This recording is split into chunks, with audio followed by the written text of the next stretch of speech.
कोजागिरी पौर्णिमेच्या दिवशी वातावरणातील बदल आणि चंद्राचा प्रभाव लक्षात घेऊन मसाला दूध बनवले जाते। या दिवशी दुधात केशर, सुकेमेवे, वेलची असे मसाले घालून मसाला दूध करण्याची परंपरा आहे। असे मानले जाते की या पौर्णिमेला चंद्राच्या किरणांमध्ये अमृत असते आणि ज्यामुळे चंद्रप्रकाशात काही काळ ठेवलेले दूध पिणे हे अधिक फायदेशीर ठरते आणि शरीर देखील निरोगी राहते। तर याच मसाला दुधाची रेसिपी आज आपण पाहतोय। इथे मी 1 लिटर फुल फॅट दूध घेतला आहे।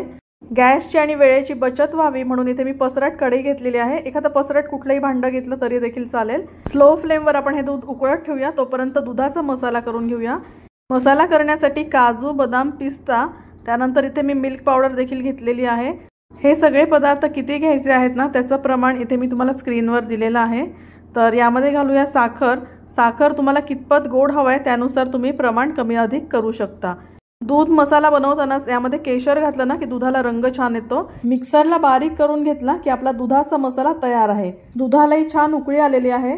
केशराचे धागे यामध्ये मी पुन्हा एकदा घालते म्हणजे ते दिसायला छान दिसतात आणि रंग देखील दुधाला छान येईल। आपल्याला दूध आटवायची अजिबात गरज पडणार नाहीये कारण पुढे मी एक ट्रिक तुम्हाला सांगितलेली आहे। चला आता या स्टेजला सगळा दूध मसाला आपण यामध्ये ऍड करूया आणि पुन्हा व्यवस्थित मिक्स करून घेऊया। पहा गॅसची फ्लेम इथं मी स्लोच ठेवलेली आहे। अधूनमधून तुम्ही थोडंसं वाढवू शकता, पण खूप जास्त आपल्याला हाय फ्लेमवर हे दूध आटवायचं नाहीये। दूध कॅल्शियमचा उत्तम स्रोत आहे आणि कोजागिरी पौर्णिमेला मसाला दूध प्यायल्याने हाडे मजबूत होतात आणि कॅल्शियमची कमतरता देखील भरून निघते। कोजागिरीला चंद्राच्या शीतल प्रकाशात मसाला दूध प्यायल्याने त्वचेच्या समस्या देखील दूर होतात आणि त्वचा निरोगी राहते। दूध आटवण्यासाठी इथे मी एकदम सोपी ट्रिक सांगतेय। व्हिडिओत दाखवते त्याप्रमाणे साधारण 7 ते 8 मिनिटांसाठी क्लॉकवाईज आणि अँटी क्लॉकवाईज आपल्याला हे दूध व्यवस्थित ढवळून घ्यायचं आहे, ज्यामुळे यात तयार झालेली जी वाफ आहे ती सगळी निघून जाईल आणि दूध हे लवकर आटेल। त्यामुळे गॅसची देखील बचत होईल आणि आपली वेळेची देखील बचत होईल। यामध्ये मी घातली थोडीशी चारोळी आणि पाव चमचा वेलची पूड। आता हे देखील आपण व्यवस्थित मिक्स करून घेऊया। दुधात असलेले घटक शरीराला आराम देतात, थकवा कमी करण्यास मदत करतात, यामुळे चांगली झोप लागते असेही मानले जाते।